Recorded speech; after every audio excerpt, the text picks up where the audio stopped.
This episode might not be appropriate for all listeners. It includes graphic descriptions of war.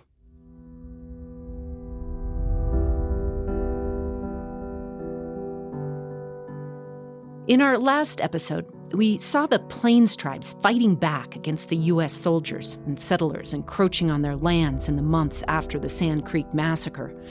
They showed the U.S. government that they weren't going to lay down and roll over. At Julesburg, Platte Bridge, the Fetterman Battle, they came out the clear victors. And so for a few years, they kept back the influx of settlers across the Great Plains. The U.S. government willingly signed the Fort Laramie Treaty of 1868 that made it illegal for settlers to step foot onto Plains Indian lands, including the Black Hills in what's now South Dakota. But then, only 6 years later, Colonel George Custer confirmed there was gold in the Black Hills, and settlers started pouring in. The U.S. Army did little to hold back the tide. In fact, in 1876, they made a three-pronged advance on the Plains tribes. Colonel John Gibbon came in from the west, Custer from the east, and General George Crook from the north. Their goal? To herd the tribes onto the reservation and force them to sell the Black Hills. Crazy Horse vowed he'd attack them if they crossed the Tongue River. We did not ask you white men to come here. The Great Spirit gave us this country as a home. You had yours. We did not interfere with you. We do not want your civilization.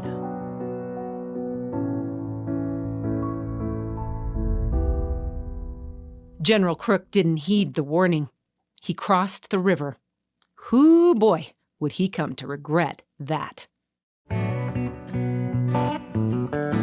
From Wyoming Public Media and PRX, this is The Modern West, exploring the evolving identity of the American West. I'm Melody Edwards.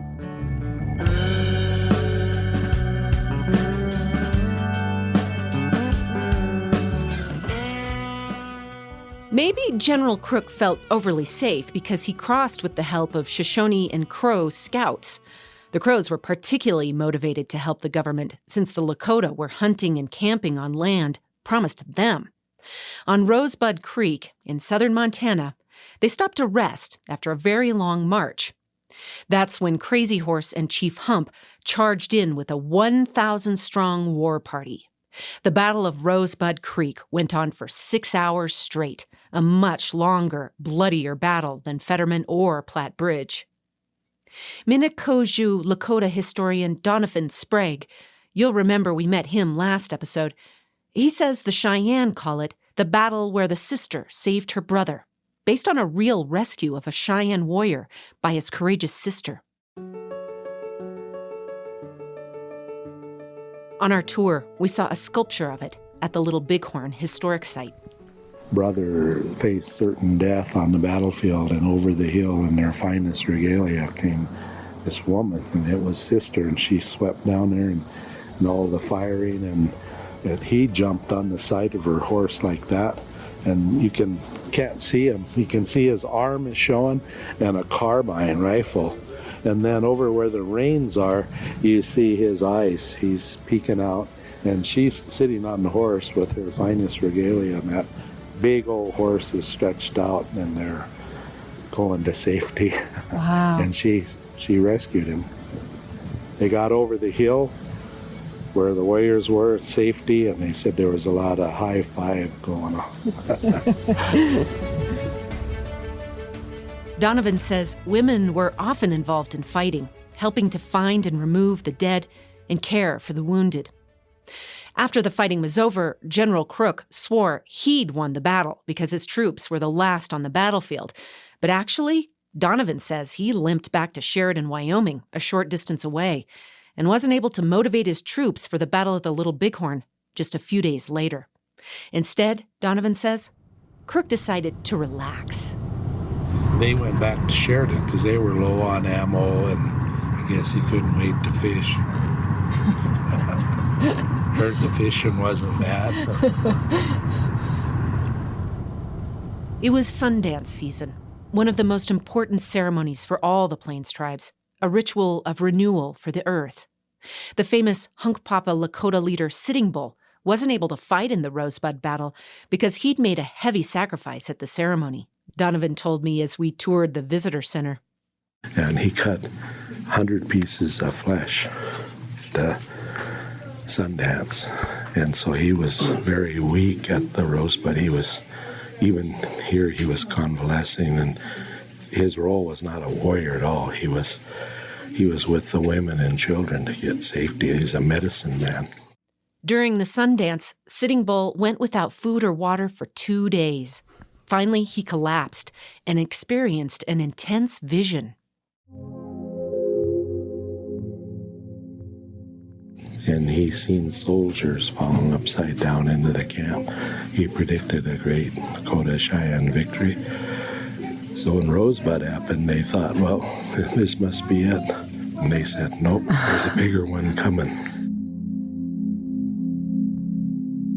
As they fell, Sitting Bull said he saw the soldiers' hats falling off, and they tumbled down like grasshoppers. And his vision was correct. An even bigger battle was coming.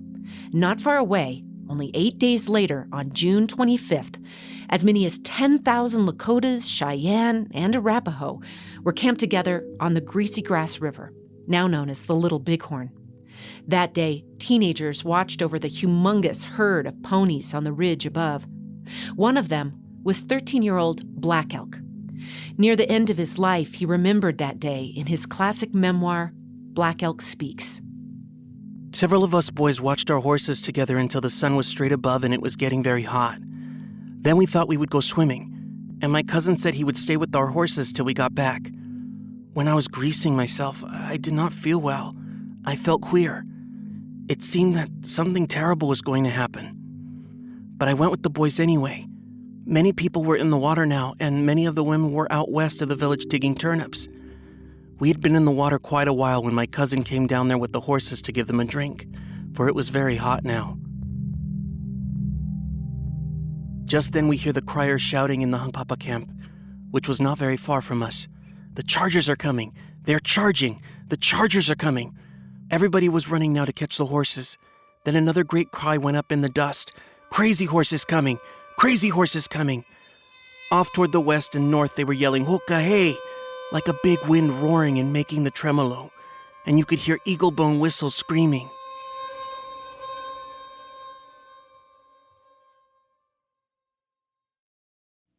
Donovan takes me down to the river where his band, the Minnekoju, were camped that day on the Greasy Grass River. Let's go for it. It was right next to the place where the boys went swimming. Donovan says Custer had no idea what he was getting into. Custer's like, hurry to the north, they're getting away, and he wants to get up on the other end. And the village is just way bigger than what they expect. Donovan says Custer and his men were seriously outnumbered. All told, he had about 700 soldiers and Crow and Shoshone scouts, but they were facing down over 3,000 warriors. Chief Hump's son helped lead the battle. When his father died in a fight with the Shoshones several years earlier, his son took up the mantle and earned the name Chief Hump, just like Donovan earned it himself generations later. Chief Hump recalled how, after the army attacked, the Minnekoju warriors gathered themselves together to drive back Reno's men. Donovan says Crazy Horse and Chief Hump used a unique military strategy that they'd learned hunting bison. They knocked the soldiers off their horses into the river to separate them. And what happened was they scattered them, and the horses were scattered.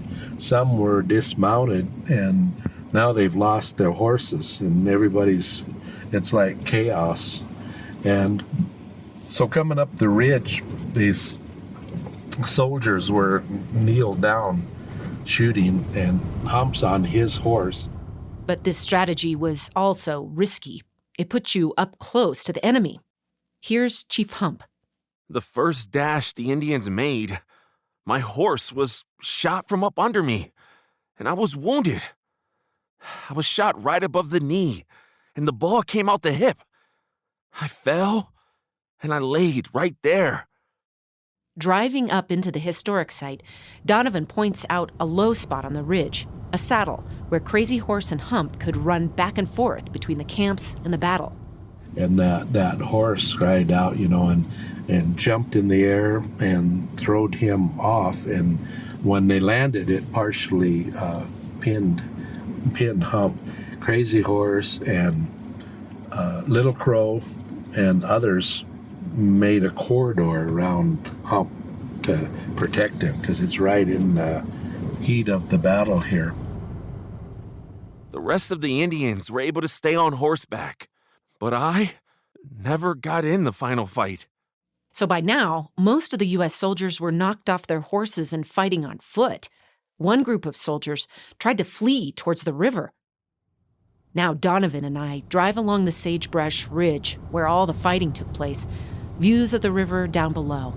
It's late afternoon, and the autumn cottonwoods are lit up gold. And they went down into this deep ravine, and that is further over. They made a dash. Some said it was just a last desperate run on foot, and they went off down into deep ravine, and they were going to take cover there and leave the people on Last Stand Hill. Well, they got down there, and that's full of Indians. It's full of some of the younger ones, teenagers. They're holding horses. They've got water. So they went into another trap. They were all killed, and some were never found. One of those teenagers might have been Black Elk.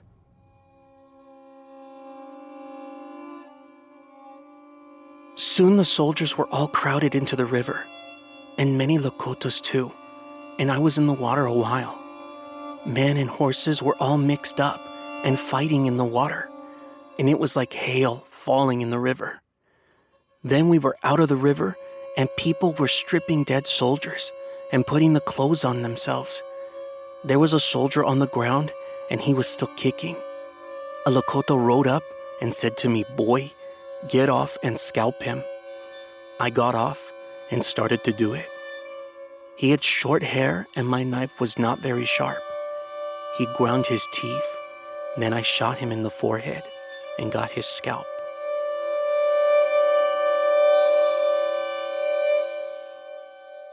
Black Elk didn't draw out this scalping, but killed the man quickly so he could finish the job without torturing him. Donovan says most atrocities committed by Indigenous fighters were done for symbolic purposes. Custer's ears were punched with a awl. So the women did that, and the women did most of the, if there's atrocities, the women did most of that. Why would the women do it? Because there was usually a loved one or a brother or an uncle that had been hurt in the battle. The Cheyenne, Southern Cheyenne, told him at the Battle of the Washita never to come in on their people and make a surprise attack like that again. Then this was the next time he came in. So the punctures in the awl was to hear better in the afterlife. He didn't listen. An awl, if you're not sure, is a sharp tool used to puncture leather. As to how Custer died, Donovan says no one knows exactly. So Custer is basically up on this ridge here, and after he waved his hat, he's out of sight, and it's the big unknown. It's like, we don't know what's happened. Some say Custer may have even taken his own life. Others say it was Sitting Bull. But Donovan says Sitting Bull was still recovering from the Sundance and was leading from the sidelines. In an interview with a reporter afterwards, Sitting Bull refuted it. They say I murdered Custer, but it was a lie. He was a fool who rode to his death. So that was the end of Custer. Now it was only Major Reno down at the south end, his company hiding in holes for 2 more days. Donovan drives down to that end of the battle site, to the area where Reno ends up cornered. The main battle itself took no time at all. The way the Indians described it, was about as long as it took a white man to eat his lunch. So an hour maybe. Really? Yeah. That's all it took. Yeah, and 20 minutes here. But this lingered for 2 days. This goes into the next day, Sunday. Okay. And then all night, it's almost like PTSD, all the powwowing and chanting, and they definitely thought they were history, Reno and them. Yeah. As we're walking around the visitor center, Donovan tells me the horror of the battle hit Reno especially hard. He watched as his friend, the Crow Scout Bloody Knife, got shot right in front of him. They actually blew his brains out. He was shot, and the brains flew over on Reno's face. And so he loses, his senses, really. That's why when they're retreating, Reno is saying, mount up, dismount, mount up, dismount. So they're confused. What are we supposed to do? A lot of them said Reno's orders didn't make sense.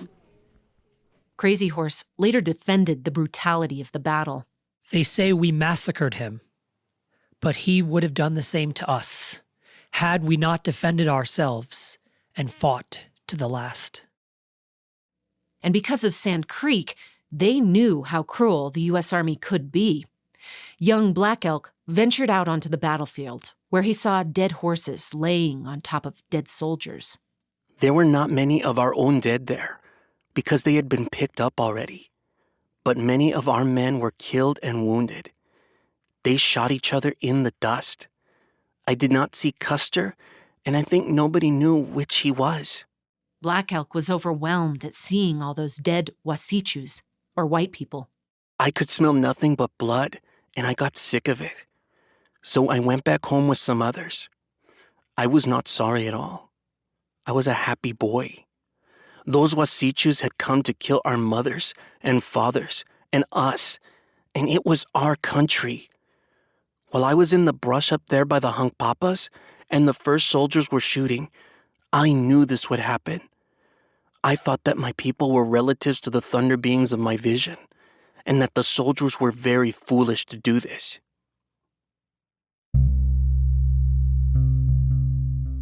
When you visit the historic site, most people mill around at the Last Stand Hill, where Custer's body was found. It's a fenced-off area filled with white grave markers. Now, are these markers, the white ones, those are just U.S. soldiers, not Yeah, they're soldiers. Native There Americans. used to be, so that's another point, is like in the old days, don't even give the natives a marker, just the soldiers. So Donovan says for years the tribes came to the site without permission and erected their own markers, stacks of stone, where their warriors had fallen. And so only like in the last 10 years, the Park Service found out what those markers that we have are for. The different superintendents through the years would clean house, they'd come out here and they'd clean them and haul them off. And then they noticed then they're back. And so we finally told them what they were there. Now they leave them alone.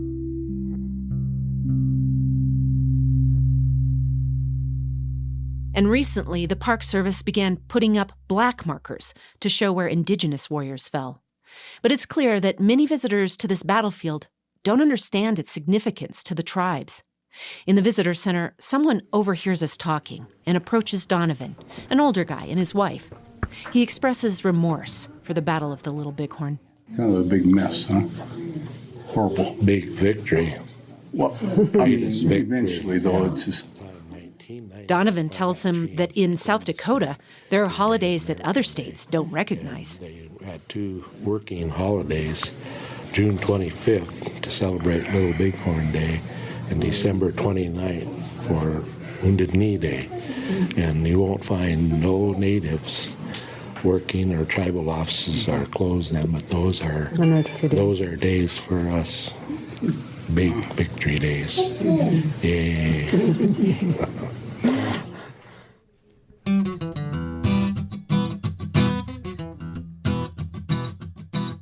So while the U.S. has long thought of this battle as a low point in its history, it's very much a moment to celebrate for the Plains tribes. But it had its ramifications. This victory quickly led to a violent crackdown by the federal government. That's when we return.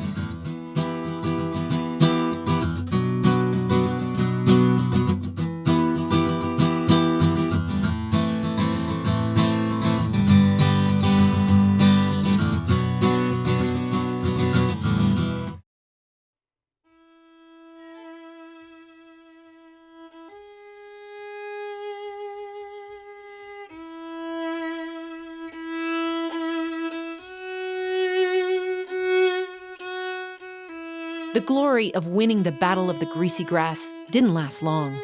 Even after Sand Creek, the U.S. government was willing to stop at nothing.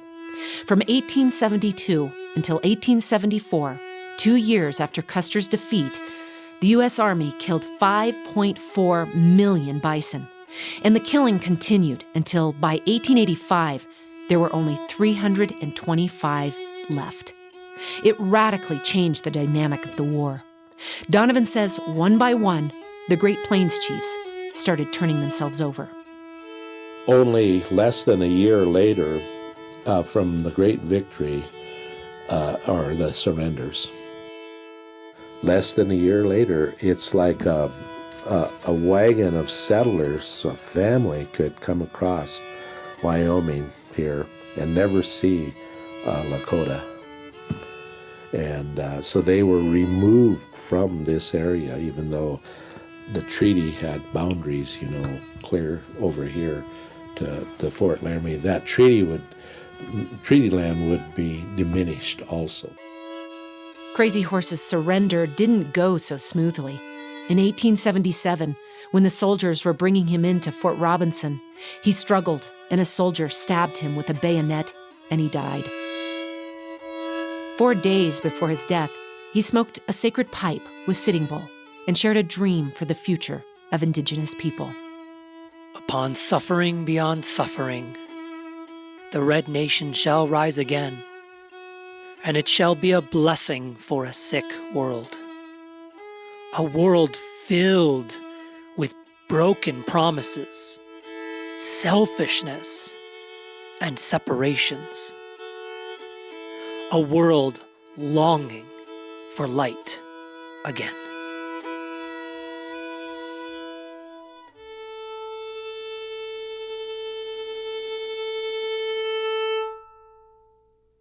Congress had passed the Homestead Act in 1862, giving 160 acres of government-surveyed land to any adult citizen. Lots of homesteaders figured, heck, Native Americans are nomadic. They don't need all that land. Everything out past the Mississippi is free for the taking. As the tribal leaders surrendered, band after band of Plains tribes had no choice but to retreat to reservations. The 5 reservations were still very large, but they decreased with the Homestead Act. So they gave 160 acres to Native families, and so when they gave that land, it was like, okay, this area comprises Pine Ridge, and there's all this extra land. That was deemed surplus land, and that was open for settlement. So then a non-Indian family, farmers, ranchers, could come in, get their 160 acres, and so anyway, after less than a year after Little Bighorn, that's where our people were, and Hump went to Canada. Hump went to Canada with Sitting Bull and over 5,000 others. Sitting Bull was done with white people, especially since the massacre at Sand Creek on the Fort Lyon Reservation. The whites provoked the war. Their injustices, their indignities to our families, the cruel, unheard of, and wholly unprovoked massacre at Fort Lyon shook all the veins which bind and support me. I rose, tomahawk in hand, and I have done all the hurt to the whites that I could. Sitting Bull and the other leaders petitioned Queen Victoria for protection and a land reserve. The hope was to find bison still roaming there. Chief Hump and his band stayed for several years, but they couldn't stick it out. They left Canada because the buffalo were diminished there as well. The people were hungry, starving, and they were pleading with Sitting Bull to go back, and he didn't want to. He was a holdout, and even though they had hardships, he wanted to stick it out. So he was real disgruntled about coming back, and then when he did come back, he was so influential, they felt, that he had to go clear down to the southern part of the state, not far from his reservation, and kind of be acclimated at Fort Randall. And then he was brought into his home reservation.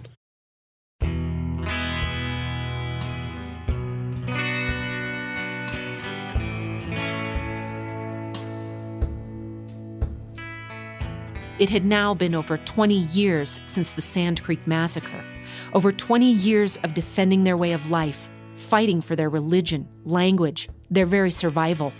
And now, after all that, here they were on tiny reservations far from home. The spirit of the people, Donovan says, it started to buckle, especially when the government went after their spiritual ceremonies. They banned the Sundance.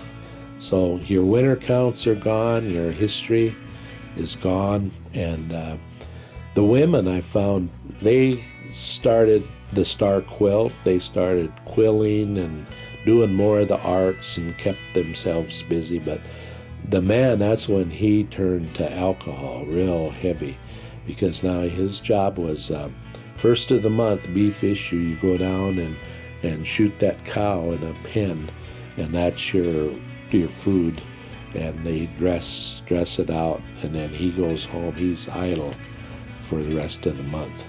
And I found that's when the alcohol took over, and continues today.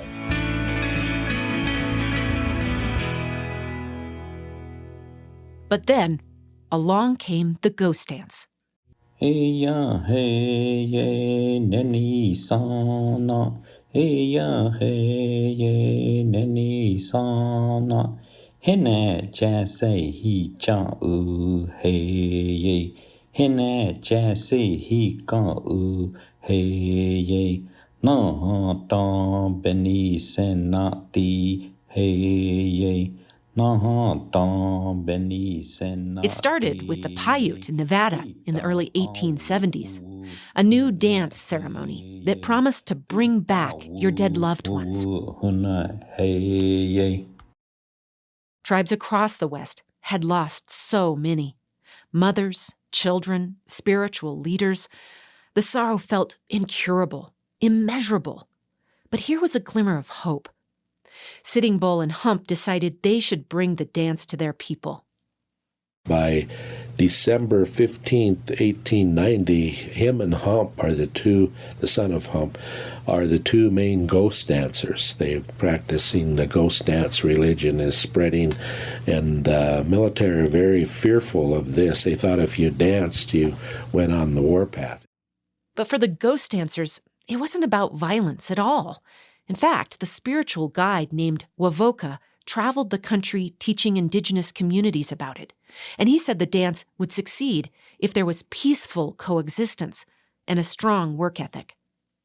It was a religion. It was based on Wavoka from the Paiute. Runners went out west to learn about that, and as they brought this religion back, different tribes adapted it in different ways. Black Elk was now 27 years old and a spiritual leader in his own right. He'd lost many loved ones over the long years of fighting back white settlement. I thought of my father and my brother and sister who had left us, and I could not keep the tears from running out of my eyes. I raised my face up to keep them back, but they came out just the same. I cried with my whole heart, and while I cried, I thought of my people in despair. I thought of my vision and how it was promised me that my people should have a place in this earth where they could be happy every day. I thought of them on the wrong road now, but maybe they could be brought back into the hoop again and to the good road. When he was a little boy, Black Elk had a vision of the unity of the world, symbolized by a great hoop. Everything an Indian does is in a circle, and that is because the power of the world always works in circles, and everything tries to be round.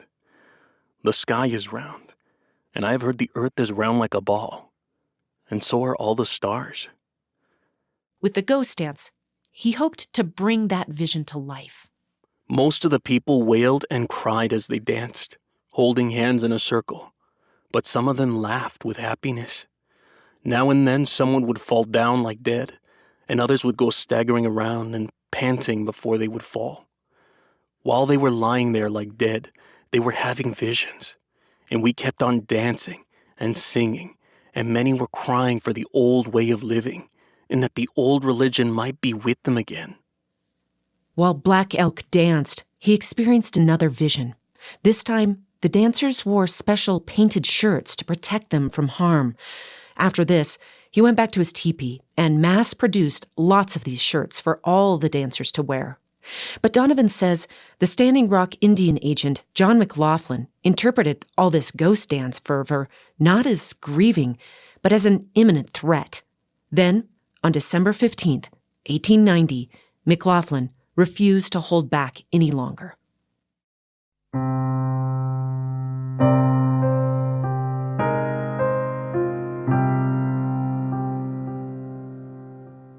He was going to stop the ghost dance there at his reservation and stop Sitting Bull. He sent Indian police out to do the work of the soldiers and make an arrest at Sitting Bull's cabin, a highly volatile situation, and most of the Indian police were Sitting Bull's own family. They went to Sitting Bull's cabin, and Sitting Bull refused to let the tribal police in.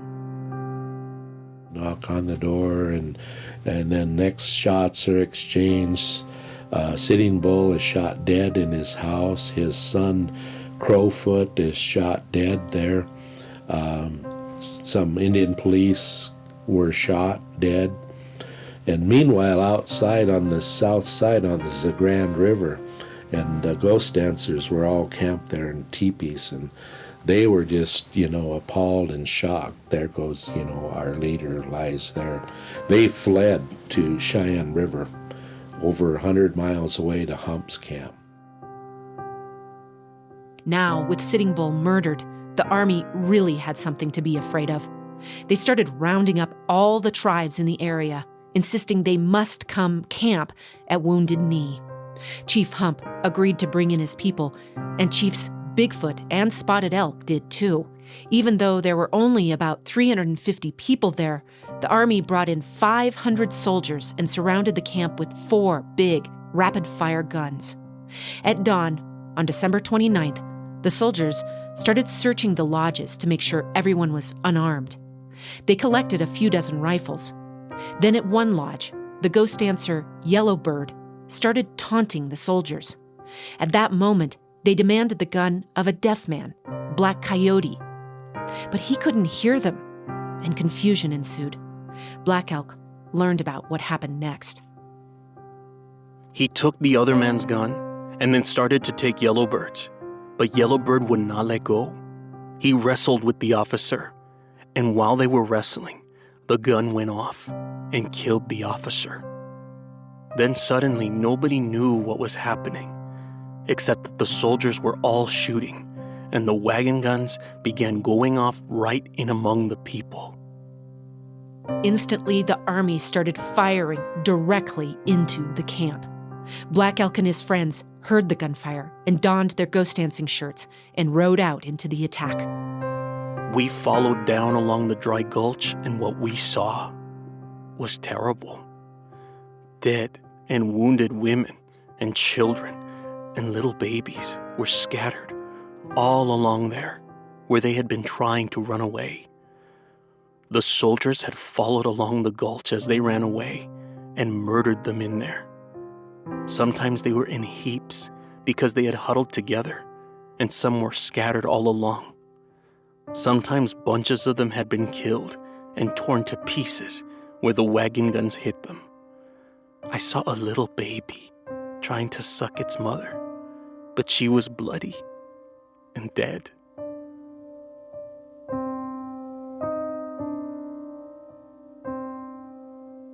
Historical photos show the dead in the snow, wearing Black Elk's ghost dancing shirts. They hadn't protected them after all. As the official archivist for his tribe, Donovan has seen the artifacts left behind by the horror of Wounded Knee. The world doesn't know about it, but there's a place called the cold room. In the cold room at our archives at the tribe is a temperature control big room, and it has all the Wounded Knee items that we've been able to find in the world at museums and Smithsonian, and it's a sad place. It's full of like beaded little kids' vests with bullet holes all riddled in them, and there's actual blood on the garments yet to this day. They bury them in a mass grave. There's no ceremony. They just dumped them in there. Over 300 people were murdered at Wounded Knee. Once again, just like at Sand Creek, they were mostly women, children, and elders. Black Elk on horseback with only a ceremonial bow and arrow felt powerless to stop the killing. It was a good winter day when all this happened. The sun was shining, but after the soldiers marched away from their dirty work, a heavy snow began to fall. The wind came up in the night. There was a big blizzard, and it grew very cold. The snow drifted deep in the Crooked Gulch, and it was one long grave of butchered women and children and babies who had never done any harm and were only trying to run away. The few survivors of the massacre wandered out into the blizzard, Black Elk recalled.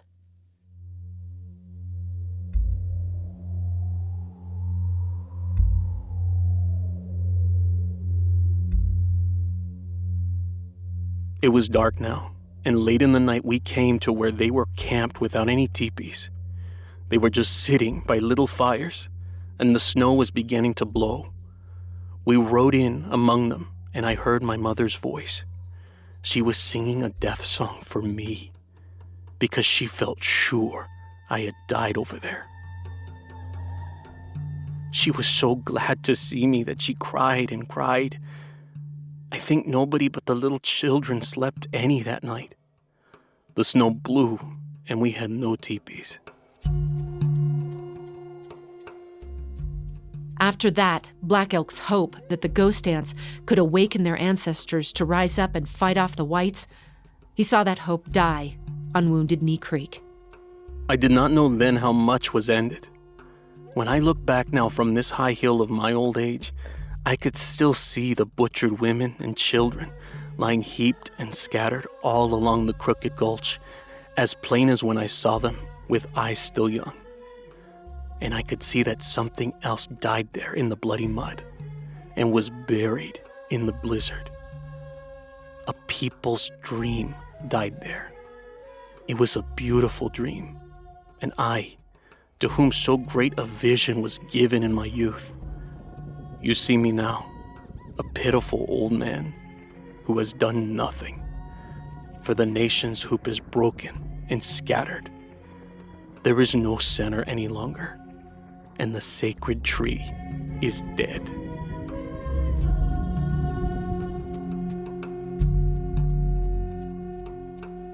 But now, over 130 years later, Donovan has his own vision for the future. Black Elk, he said the hoop of the nation was now broken at Wounded Knee. The will of the people and the hoop is broken. And so since that day, I always grew up thinking, well, hoops can be mended, and that's where I'm at most of my life is collecting the history and mending the hoop. The hoop dancer represents all that's good in life, and your hoops are spinning, everything's good, it's a good day, you're in sync, and you got your values, Lakota values, bravery, generosity, respect, wisdom. You've got the circle of life in there, and spring, summer, fall, winter, and 4 races, and good road of life. And bottom line is a hoop can be mended.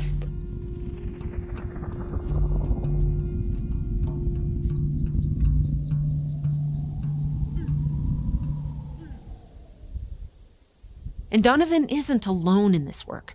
Yes, Wounded Knee marked the end of the Plains Tribe's armed fight to protect their way of life. But as we'll see in upcoming episodes, the Plains Indian Wars continue in a totally new form after Wounded Knee.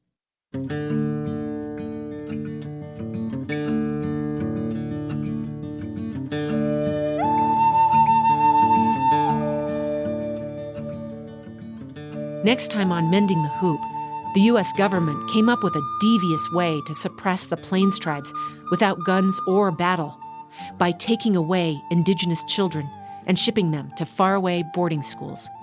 These boarding schools left deep scars that still affect Native Americans today. And a lot of the elders would say our kids were being held hostage. Because how do you break a family, how do you break a tribe, is you take their kids away. That's their future, their language, their culture, everything, because you're passing on that legacy of who you are through these children.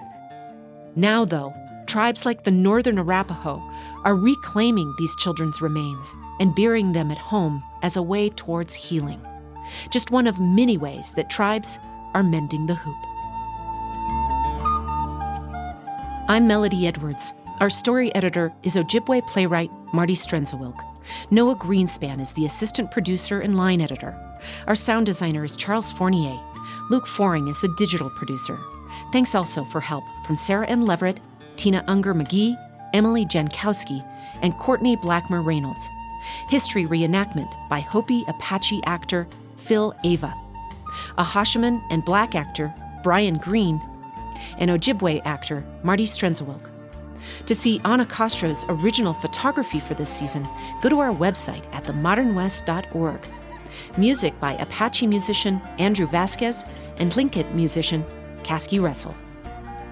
Special thanks to Fred Mosqueda for tracking down and performing one version of the Ghost Dance song.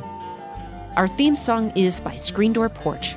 This podcast was produced on the University of Wyoming campus that occupies the ancestral and traditional lands of the Cheyenne, Arapaho, Crow, and Shoshone indigenous peoples, along with other native tribes who call the Great Basin and the Rocky Mountain region home.